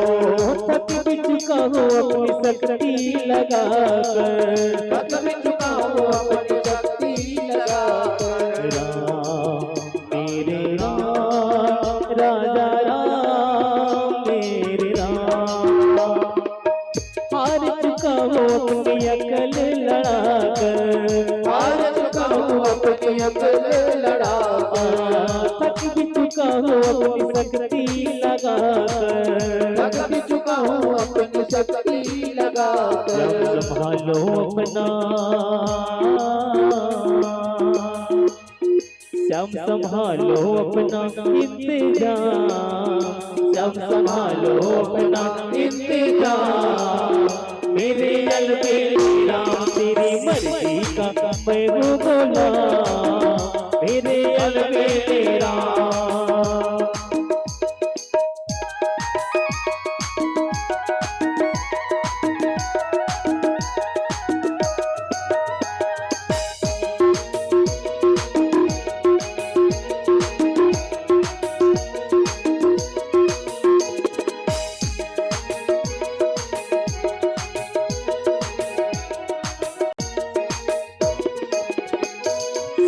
मुझको बना लो प्रभु अपना पुजारी, मुझको बना लो प्रभु अपना पुजारी। इस दिन सेवा करूं मैं तुम्हारी, इस दिन सेवा करूं मैं तुम्हारी। मेरे राम राजा राम राजा राम, राजा राम राजा राम राजा राम राम, राजा राम मेरे राम राम राम। मुझको बना लो प्रभु अपना पुजारी, मुझको बना लो प्रभु अपना पुजारी। इस दिन सेवा करूं मैं तुम्हारी, इस दिन सेवा करूं मैं तुम्हारी। दर्शन तेरा शुभ होता, करूं दर्शन तेरा शुभ होता, मेरे अलबेले राम तेरी मर्जी का मैं तो बोला, मेरे अलबेले राम तेरी मर्जी का मैं तो बोला, मेरे अलबेले राम। ओ मेरे अलबेले राम, मेरे अलबेले राम, मेरे अलबेले राम, मेरे अलबेले राम। ओ मेरे अलबेले राम, मेरे अलबेले राम, तेरी मर्जी का, तेरी मर्जी का मैं हूँ बोला, तेरी मर्जी का मैं हूँ बोला। ओ मेरे अलबेले राम तेरी मर्जी का मैं हूँ बोला, मेरे अलबेले राम, मेरे अलबेले। ओ मेरे घर पे लेना, मेरे घर पे लेना, मेरे घर पे लेना, मेरे घर पे लेना। भक्त वत्सल भगवान की जय हो, भागवत महापुराण की जय हो। आज भगवान नारायण ने गर्भ के बेटा को त्रिवाची का आशीर्वाद दिया कि बेटा तुझे माया व्याप्त नहीं कर पाएगी। अब व्यास जी ने बेटा को आदेश दिया कि बेटा गर्भ से बाहर आ, गर्भ से बाहर आ। और उसी समय गर्भ का बेटा माँ के गर्भ से बाहर आता है। जैसे ही गर्भ से बाहर आया चलना प्रारंभ कर दिया, चलना प्रारंभ कर दिया। आगे आगे सुखदेव जी, पीछे पीछे व्यास जी, आगे आगे सुखदेव जी, पीछे पीछे व्यास जी। व्यास जी ने बेटा को पुकार रहे हैं कि यम प्रवजन्म अनुपेतम अपेत कृत्यम, रुक जा बेटा, रुक जा बेटा, रुक जा बेटा। लेकिन बैरागी जीवन, क्योंकि त्रिवाची का आशीर्वाद मिला हुआ है सुखदेव जी को कि माया तुझे छू नहीं पाएगी। और त्रिवाची का आशीर्वाद के चलते व्यास जी पुकार रहे हैं बेटा को, यम प्रवजन्म अनुपेतम अपेत कृत्यम द्वैपायनो विरह कातर आजुहाव पुत्रेति तन्मयतया तरवोभिने दोस्ता सर्वभूत हृदयं मुनिमानतोस्मि यम प्रवजन्म अनुपेतम अपेत कृत्यम। हा बेटा, रुक जा बेटा। अंत में व्यास जी सुखदेव जी के पास गए, सुखदेव जी से कहे कि बेटा मैं तेरे लिए भागवत की कथा लिख करके रखा हूँ, बेटा भागवत की कथा पढ़ ले तू, और तू मेरा पुत्र है। व्यास जी ने जब सुखदेव जी को कहा तो सुखदेव जी ने कहा महाराज आप मुझे पुत्र कहते हो? अरे ये हाड़ मांस के शरीर में कौन किसका पुत्र और कौन किसका पिता? देह अस्थि मांस रुद्रे भविति त्वजत्वम जाया सुतादि सुमरहताम ममताम विमुंचा पश्चान सम जगदिदम क्षणभंग निष्ठा वैराग्य राग रसिको भवभक्ति निष्ठा। हाड़ मांस के शरीर से प्रेम करते हो पिताजी? अरे प्रेम करना है तो जिसने ये शरीर बनाया है उस परमात्मा से प्रेम करो। और एक बात कहूं पिताजी, आप कहते हो कि मैं आपका बेटा हूं, तो इस जन्म में मैं आपका बेटा था, लेकिन पूर्व जन्म में आप मेरे पुत्र थे। एक बात कहूं पिताजी, आम का वृक्ष देखे हैं, आम के वृक्ष में आम का फल लगता है, लेकिन क्या कभी आम का वृक्ष अपने फल को खाता है? हाँ, तो मुझसे काहे प्रयोजन करते हो? अगर प्रेम करना है तो परमात्मा से प्रेम करो पिताजी। ये शरीर तो हाड़ मांस का बना हुआ है, 5 तत्व से बना है, 5 तत्व में विलीकृत हो जाएगा। क्षिति जल पावक गगन समीरा पंच रचित अति अधम शरीरा। ये शरीर तो महाराज नाशवान है, आत्मा शाश्वत सत्य है और आत्मा का कोई रिश्ता नहीं होता। आत्मा का रिश्ता स्वयं परमात्मा से होता है। शरीर का रिश्ता है लेकिन आत्मा का कोई रिश्ता नहीं। और सत्य बात है भाई, जीव जब माँ के गर्भ में है ना तो ओकर कोई रिश्ता नहीं रहा है, लेकिन जैसे माँ के गर्भ से बाहर आते तब बेटा पिता ओला बेटा कह देते तब बेटा बन जाते, ममा हा भांचा कहते तब भांचा बन जाते, कका हा भतीजा कहते भतीजा बन जाते, बाबा हा नाती कहते नाती बन जाते। तो वास्तविकता में हमन कौन अनगा? हमन बेटा हरान की भांचा हरान की नाती हरान की भतीजा हरान, कौन हरान? हमन एक हन की अनेक हन? एक हन। लेकिन वास्तविकता में हम हैं कौन? ये शरीर का रिश्ता है भाई, लेकिन आत्मा का कोई रिश्ता, आत्मा का रिश्ता सिर्फ एक परमात्मा से है। ईश्वर अंश, जीव अविनाशी। लेकिन ये शरीर, ये व्यवस्था दी गई है, व्यवस्था के रूप हम चल रहे हैं। व्यास जी को सुखदेव जी ने समझाया, सुखदेव जी सीधा जंगल में गए और जंगल में जाकर के पद्मासन लगाए और पद्मासन लगा करके बैठ गए। स्वरनाद को ब्रह्मनाद में मिलाया और स्वरनाद को ब्रह्मनाद में मिला करके ध्यान लगा रहे हैं सुखदेव जी। व्यास जी को बड़ा दुख हुआ। व्यास जी ने कहा इतना बड़ा पुराण लिख करके रखा हूं कि बेटा आएगा तो उसको पढ़ाऊंगा। बेटा तो विरागी हो गया। काबर हर दद्दा अपन काम काज ला बेटा ला सौंपे चक्कर में रखेगा। डॉक्टर अपन बेटा ला डॉक्टरी सिखाते। हाँ, डॉक्टर अपन बेटल डॉक्टरी सिखाते, वैसने महाराज मन अपन बेटल पंडित ही सिखाते। अब वो हस व्यास जी लिख के बैठे भी 18,000 श्लोक में, अब वो हद दू कहा थे, लेकिन ये विरागी हो गए तब कैसे करे। बड़ा दुख हो इस व्यास जी ला। व्यास जी 2 श्लोक निकाली, 2 श्लोक निकाल करके ऋषि मन ला बोले, ऋषि महात्मा की बेटा 18,000 श्लोक ला अपन लइकल नहीं दे सके, ये 2 श्लोक ला मोर लइकल जाग सुना दो कम से कम। ओला सुन ली ना तो मोर मन संतुष्ट हो जाही। और ऋषि महात्मा 2 श्लोक लिए हैं और 2 श्लोक लेकर के चले हैं सुखदेव जी के पास, जहां पर ध्यान में बैठे थे। सुखदेव जी जिस ध्यान में बैठे थे, आज ऋषि महात्मा श्लोक का गायन करने लग गए। पहला श्लोक, बरहा पीडम नटवर बपू कर्णिको कर्णिकारम। पहले श्लोक में भगवान का श्रृंगार का वर्णन है भाई, श्रृंगार का वर्णन पहले श्लोक में कि कितने सुंदर है भगवान, कैसे हैं भगवान।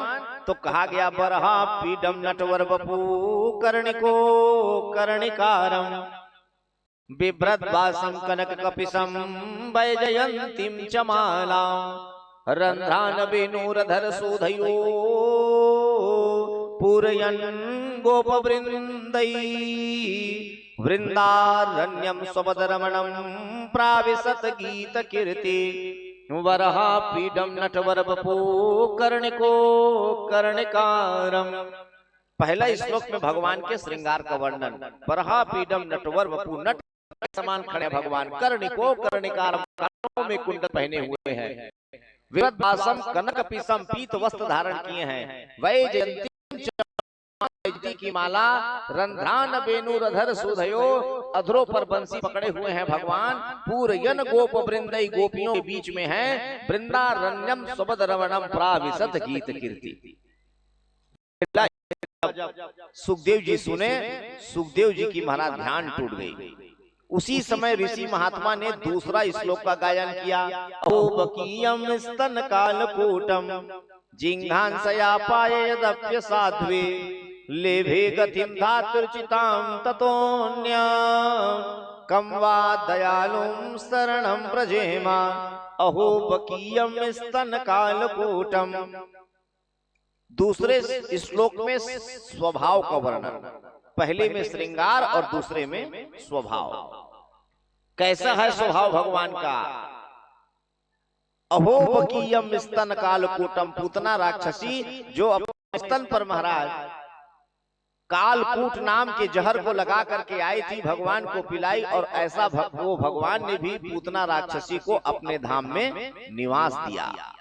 और हम पामर जीव इतने दयालु भगवान को छोड़ करके यत्र तत्र भटक रहे हैं, बड़ी की बात है।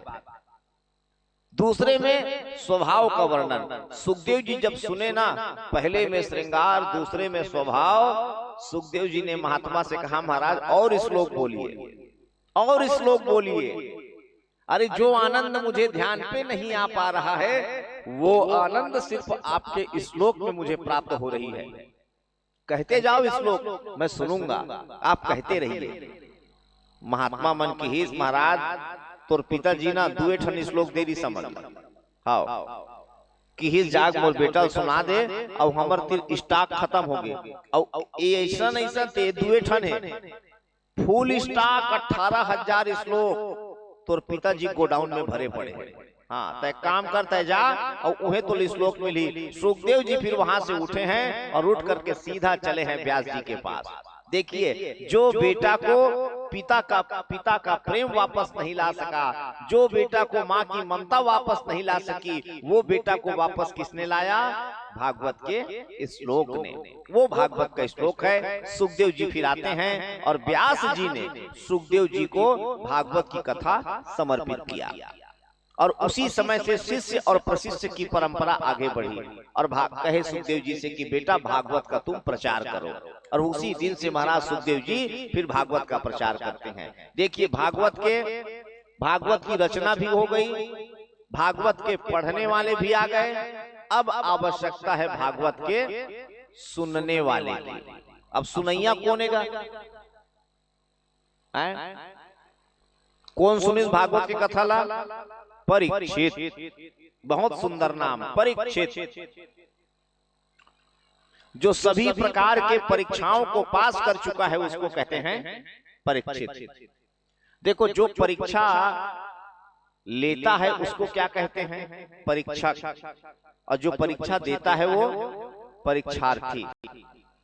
परीक्षा लेने वाला परीक्षक, परीक्षा देने वाला परीक्षार्थी, और परीक्षा पास कर चुका है उसको कहते हैं परीक्षित।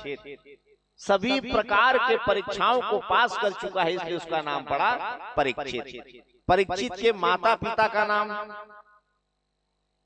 माँ का नाम उत्तरा और पिता का नाम अभिमन्यु, जो महाभारत के युद्ध में मारा जा चुका है। पांडव वंश का कुल दीपक है परीक्षित। पांडव वंश का कुल दीपक परीक्षित। आज परीक्षित का जन्म दिव्याति दिव्य है। अब परीक्षित के जन्म को समझने के लिए महाभारत के युद्ध में जाना पड़ेगा। जब तक महाभारत के युद्ध को नहीं समझेंगे तब तक के परीक्षित के जन्म को समझा नहीं जा सकता। परीक्षित की मां का नाम उत्तरा। कितना सुंदर नाम है भाई, उत्तरा, जिसके जीवन में सिर्फ उत्तर ही उत्तर है, कोई प्रश्न नहीं।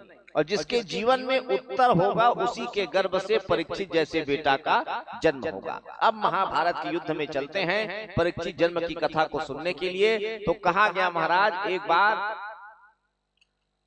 महाभारत का युद्ध है और उस महाभारत के युद्ध में 7 अक्षौणी सेना पांडव की और 11 अक्षौणी सेना कौरव की।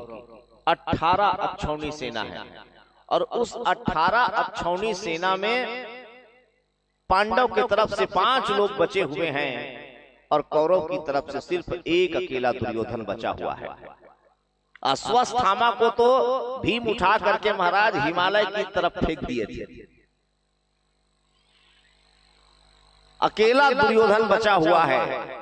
18 अक्षौणी सेना मारी जा चुकी है, चारों तरफ सिर्फ लाश ही लाश, खून की नदियां बह रही है। बड़े बड़े मांस भक्षी जो पक्षी हैं लाशों को नोच नोच करके खा रहे हैं। बहुत भयावह दृष्टि, बहुत भयावह दृष्टि। लाशों को चीरते हुए खून में तैरता हुआ दुर्योधन सीधा पहुंचा है कहां? हस्तिनापुरी। हस्तिनापुरी में जाकर के सबसे पहले पिता धृतराष्ट्र के पास गया, धृतराष्ट्र के चरणों को प्रणाम किया। धृतराष्ट्र से कहा कि पिताजी, आपके शरीर में कोई पुण्य होगा तो वो पुण्य मुझे दे दो पिताजी, ताकि आपके पुण्य के सहारे मैं युद्ध जीत सकूं।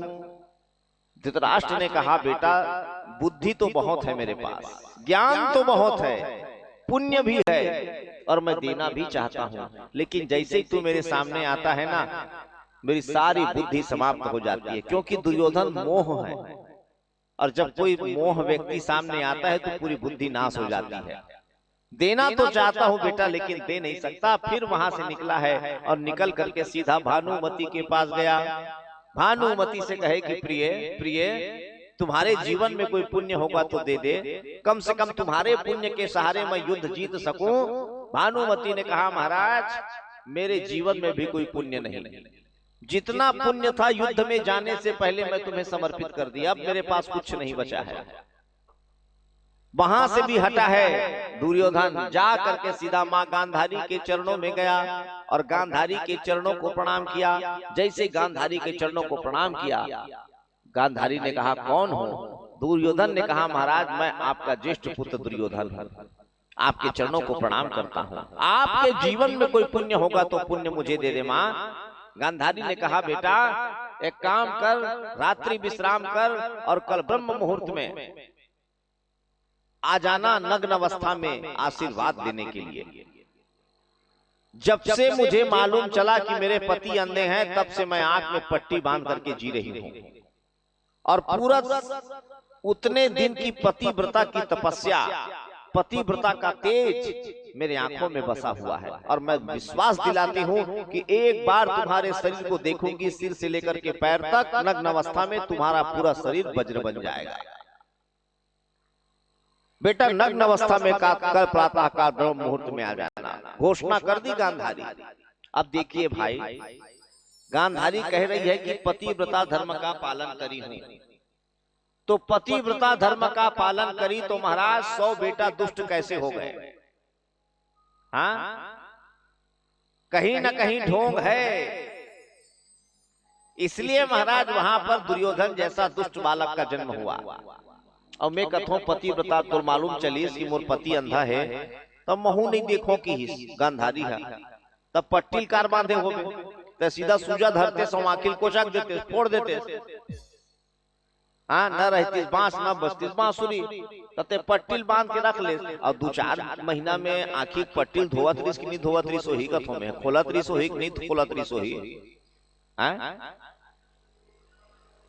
और एक ठन बात अच्छा कीजिएगा कि मालूम चल के कि मोर पति अंधा है, अब भगवान मोला संयोग से आँखी दे है, तो अपन आँखी से लइका मन ला बढ़िया सुधार के नहीं रखतीसगा।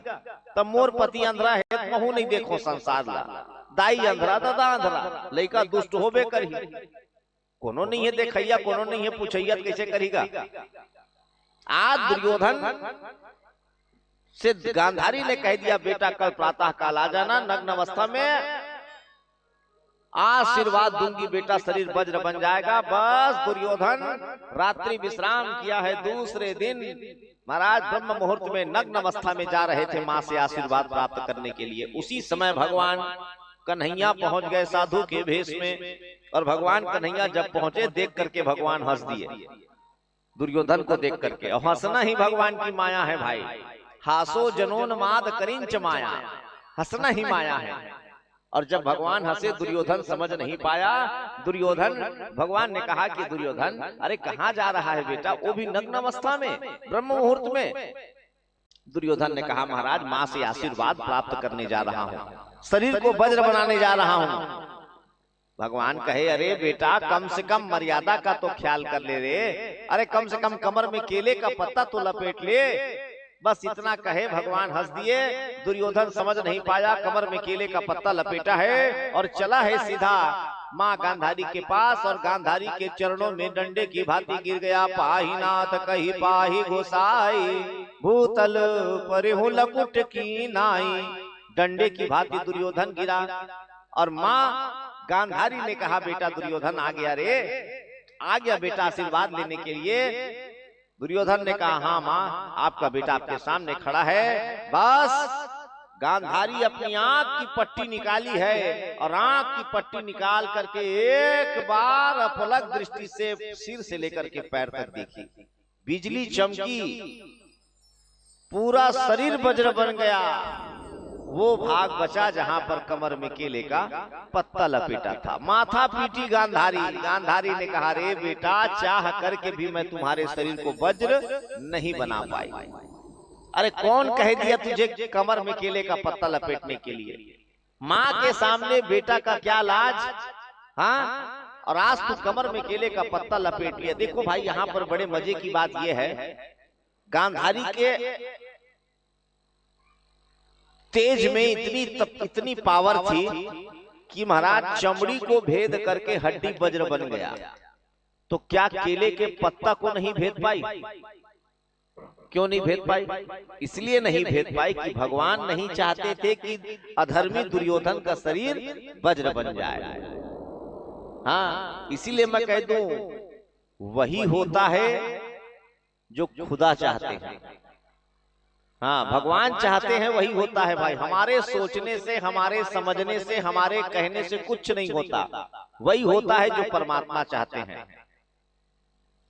भगवान स्वयं चाहते थे कि दुर्योधन का शरीर वज्र ना बने, इसलिए भगवान यहाँ पर ये खेल खेले। हाँ, इसलिए तो कहते हैं ना उसके बिना एक पत्ता नहीं हिलता। आज दुर्योधन चाह करके शरीर को वज्र नहीं बना पाया। दुर्योधन वहां से चला है, सीधा व्यास सरोवर में गया। अब व्यास सरोवर में जाकर के उल्टा पांव जाकर के छिपा है व्यास सरोवर में, उल्टा पांव। काबर उल्टा पाँव, बहुत दिमाग वाले रही से है। एक स्थिति उल्टा पाँव छिपिस जाके कथे कि मान लो पांडव मनी यहाँ ही ना और देखी ना कहाँ दुर्योधन, तो ओ मन लगे कि यह निकल के भाग गए। हाँ, और व्यास सरोवर में छुपे है और कई उलरना जल स्तंभन मंत्र मालूम रही सी, कई दिन तक कई रात तक पानी के अंदर पड़े रहती, कुछ नहीं होती। 16 जल स्तंभन मंत्र, इतना भाग्यवान किस्मत लेके जन्म ले रही दुर्योधन का। लेकिन एक द्रौपदी के कुदृष्टि के कारण महाराज हाथ की कमला लक्ष्मी नाराज होकर के चली गई। मैं कह दूं आपका किस्मत कितना भी बुलंद हो, आपका किस्मत कितना भी तेज हो, लेकिन अगर आपका आचरण ठीक नहीं है तो महाराज आपका भाग्य भी कुछ नहीं कर सकता। हाँ, दुर्योधन कमला लक्ष्मी लेकर के बैठा था, लेकिन द्रौपदी में जब कुदृष्टि डाला कमला लक्ष्मी नाराज हो गई। जल स्तंभन मंत्र, तुमन के दिन ले रही हो पानी के अंदर का। हाँ, कहाँ के दिन महाराज, 1 मिनट में तो उबुक चुबुक हो जाओ। जल स्तंभन मंत्र, आज दुर्योधन वहां से 5 पांडव गए, जा करके महाराज भगवान कन्हैया वहां थे। भीम मारा है, ललकारा है कि अरे दुष्ट दुर्योधन, क्षत्रिय कुल में जन्म लिया है। हाँ, और पीठ दिखा करके युद्ध भूमि से भाग करके पानी के अंदर छिपा है कायर की भांति, निकल बाहर युद्ध कर। आज दुर्योधन सब कुछ सह सकता है भाई, लेकिन ललकार नहीं सह सकता, ललकार नहीं सह सकता। रघुकुल रीति सदा चली आई, प्राण जाहि पर वचन न जाई। ठाकुर मन एक जबनिया होते कथे, एक बार बोल दिस मतलब बोल दिस। एक बार इसने भागवत में गिरे हुए हैं, तो ठाकुर ने पूछा ठाकुर ते के साल के हंसगा, तो ठाकुर कहते 24 साल के हो महाराज। और संयोग से 4 साल बाद वही गांव फिर जाके मौका मिल गया मोला, फिर वो ठाकुर मिल गए। फिर पूछे के साल के ठाकुर, तो 24 साल के हो महाराज। तो मैं कहूँ 4 साल पहले भी थे 24 के रहे, तो 4 साल बाद भी 24 के हंसगा। तो ठाकुर कहते 3 जनस का महाराज, हमन एक जबनिया होता, एक बार बोल दे मतलब बोल दे। हाँ, आज दुर्योधन वहां से बाहर निकला है, और जैसे दुर्योधन बाहर निकला, दुर्योधन के बाहर निकलते ही महाराज भगवान कन्हैया ने कहा कि दुर्योधन अभी युद्ध समाप्त नहीं हुआ है। कब समाप्त होगा? जब तुम समाप्त होगे, चल युद्ध कर। दुर्योधन ने कहा महाराज ये धर्म युद्ध है। भगवान कहे दुर्योधन आज तुमको धर्म और अधर्म की बात याद आ रही है। पांडव की तरफ 5 है और मैं अकेला हूं, एक एक करके युद्ध करूंगा। भगवान कहे एक एक करके युद्ध करो। दुर्योधन ने कहा महाराज लेकिन सबसे पहले युद्ध में युधिष्ठिर से करूंगा, क्योंकि पांडव की तरफ का राजा युधिष्ठिर है और कौरव तरफ का राजा मैं हूं। पहले एक राजा और का युद्ध होगा। भगवान यहाँ पर असमंजस में पड़ गए। भगवान को मालूम था कि महाराज दुर्योधन तो युधिष्ठिर को 1 मिनट में चटनी बना देगा। अब क्या किया जाए? भगवान वहां पर खेल खेले। भगवान कन्हैया ने कहा कि महाराज हमारी तरफ का राजा भीम है, बोलो भीम राजा की जय। बुलादिस कथे भीम के। दुर्योधन कथे महाराज तू हर राजा पोस्ट बदलत रही थे का, कभी युधिष्ठिर ला राजा बना देते हो, कभी भीम ला राजा बना देते हो, ये कैसे? भगवान की भैया एक स्थिति हमर युधिष्ठिर ला वही दिन ले राजा पोस्ट से उतार दे रहे हैं जिन दिन ये अपन पत्नी ला दाम लगे। हाँ, तो वही दिन ले भीम ला राजा बना देन हमन। तब भीम के साथ तो युद्ध कर। दुर्योधन कहते युद्ध तो मैं भीम के साथ करूं कब? जब युधिष्ठिर भीम के चरण ला प्रणाम कर ले। काबर? छोटे रहे चाहे बड़े रहे, राजा के प्रणाम ला सब करते। भगवान की युधिष्ठिर तो कुत्तक भी प्रणाम कर ली। अब भीम के बातें अलग है, लेकिन भीम पांव पर आई तब ना, तब का करा जाए? भगवान कन्हैया अपन मुकुट निकालिस, चरण पादुका निकालिस और भीम ला दे दिस। भीम लकीस भीम दबाक रखे रहा, भैया आवत है पांव पर, बिल्कुल पांव पर देवे ना। ना नुकुर मत करबे। और भीम हाँ दबाक बैठे रहा है। युधिष्ठिर की जा करके चरण पादुका और मुकुट में महाराज सर झुकाई। दुर्योधन समझ गए कि महाराज आज युधिष्ठिर भीम के चरणों को प्रणाम कर रहा है। वहीं पर फिर युद्ध प्रारंभ होता है। उठाया है गदा दुर्योधन, मारा भीम के शरीर पे। कभी भीम उठाता है गदा, दुर्योधन के शरीर पर चलाया। जब भीम दुर्योधन के शरीर पर गदा पड़ती ना, गदा उछल जाता था, वज्र बन चुका था। भगवान जंघा ठोक ठोक करके इशारा कर रहे हैं, अरे भीम गदा चलाना कहाँ है, तू चला कहाँ रहा है। अंत में भगवान जंघा की तरफ इशारा किए, भीम उठाया है गदा और गदा उठा करके घुमाया, घुमा करके सीधा दुर्योधन के जंघे पर मारा है और कमर की हड्डी टूटी और टूट करके महाराज कराहते छटपटाते दुर्योधन पृथ्वी पर गिर पड़ा। जैसे पृथ्वी पर गिरा है, अकेला पड़ा हुआ है दुर्योधन। उसी समय अश्वत्थामा आया। अश्वत्थामा कौन है? गुरुपुत्र द्रोणाचार्य जी के बेटा। हाँ, द्रोणाचार्य जी का बेटा अश्वत्थामा आया। अश्वत्थामा दुर्योधन की दशा को देखा है। दशा को देख करके दुर्योधन अश्वत्थामा संकल्प लिया कि महाराज मैं पांचों पांडव को मारूंगा, पांचों पांडव का शीश ला करके मैं तुम्हें दूंगा दुर्योधन, तुम चिंता मत करो। और अश्वत्थामा चला है पांचों पांडव के सिर को लाने के लिए गया है। भगवान समझ गए कि अश्वत्थामा आ रहे हैं, पांचों पांडव को उठा करके कहे कि चलो जलांजलि देने के लिए। गंगा घाट ले गए जल अंजलि देने के लिए। और द्रौपदी पांचों बेटा को लेकर के सोई हुई है। अश्वत्थामा गया, जा करके तलवार निकाला है। सोचा कि ये पांचों पांडव सो रहे हैं, निकाला तलवार और द्रौपदी के पांचों बेटा के सिर को काट करके महाराज ले चला है। जा करके दुर्योधन को दिया। दुर्योधन से कहे कि दुर्योधन अरे युद्ध में मार तो नहीं पाया, कम से कम मरते मरते सिर को तो मसल ले। कहा पर दुष्ट आदमी है, और दुष्ट आदमी अपन दुष्टता नहीं छोड़े, दुष्ट न छाड़े दुष्टता। बस दुर्योधन जैसे सिर को दबाया, दुर्योधन समझ गया कि हो न हो महाराज ये पांचों पांडव का सिर नहीं हो सकता। मुकुट में जो मणि लगी थी, प्रकाश से देखा। अश्वत्थामा से कहे कि अश्वत्थामा ये तूने क्या कर दिया, ये पांचों पांडव का शीश नहीं, पांचों पुत्रों का सिर है। अब तुझे पांडव छोड़ने वाले नहीं। उसी समय अश्वत्थामा वहां से भागा है। द्रौपदी चित्कार लगाई कि अर्जुन कहां गई तुम्हारी गांडीव धनुष की ताकत, भीम कहां गई तुम्हारी भुजा की ताकत। अरे तुम जैसे योद्धा के रहते मेरे पांचों बेटा की सिर में ही लाश मेरे सामने पड़ी है। अर्जुन आया है, भीम आया है, संकल्प लिया कि जो भी हत्यारा है द्रौपदी उसको ला करके मैं तुम्हारे चरणों में डाल दूंगा। फिर अर्जुन चला है, भीम चला है, जा करके अश्वत्थामा को पकड़ के लाए, चरणों में डाल दिए। कहे कि बताओ द्रौपदी के साथ क्या किया जाए, मार दिया जाए या छोड़ दिया जाए। द्रौपदी ने कहा महाराज गुरुपुत्र है, अब ब्रह्म बंधुर ना हंतव्यो। धर्म कहता है ब्राह्मण का वध नहीं करना चाहिए, ब्राह्मण को मारना नहीं चाहिए। एक जन कहा थे ब्राह्मण ला नहीं मारना चाहिए, और मान लो ब्राह्मण एकदम अतलंगेज करे लग गए, तब कैसे करबेगा? कहा था कि मत मार, अब एकदम अतलंगे करे लग गए तब भगवान की ही महाराज आतताई बधार हाना, आतताई है तो वध कर देना चाहिए। अश्वत्थामा को फिर मुंडन किया गया और महाराज सिर पर बाण चलाया है, सिद्धमणि निकाल लिया, अश्वत्थामा को छोड़ दिया गया।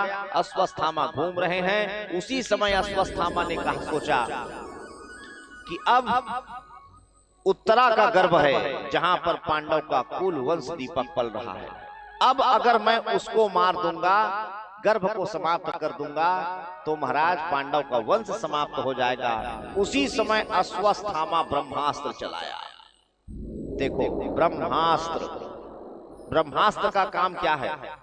जिस काम के लिए चलता है वो काम पूरा करके वापस आता है। निकाला है ब्रह्मास्त्र, और ब्रह्मास्त्र निकाल करके सीधा द्रौपदी के गर्भ पर चलाया है। द्रौपदी देखी ब्रह्मास्त्र को आते हुए, द्रौपदी हाथ ऊपर करके भगवान को पुकारी है। परमात्मा आए और द्रौपदी के बालक की, उत्तरा के बालक के महाराज आज रक्षा करी है। उत्तरा भगवान को पुकारी ब्रह्मास्त्र को आते हुए देख करके। उसी समय भगवान उत्तरा के गर्भ की रक्षा किए हैं और वही गर्भ की जो रक्षा किए, उसी से जो बालक का जन्म हुआ उसका नाम पड़ा परीक्षित। अब ये परीक्षित जन्म लिए हैं। अब कथा गंगा परीक्षित से कैसे आगे बढ़ती है महाराज, इसकी चर्चा हम कल करेंगे। आज पहला दिन है, ज्यादा लेट करना ठीक नहीं है, नहीं डर राज हो तुम। हाँ देख रहे स्थिति, धीरे धीरे समय बढ़ावो। आज बस कथा इतनी ही। बोलिए राधा कृष्ण भगवान की। 2 मिनट भगवान नाम संकीर्तन, आरती की तैयारी।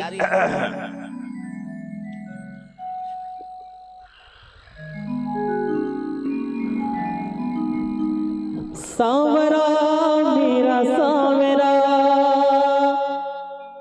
सांवरा मेरा सांवरा, लूट कर ले गया दिल जिगर,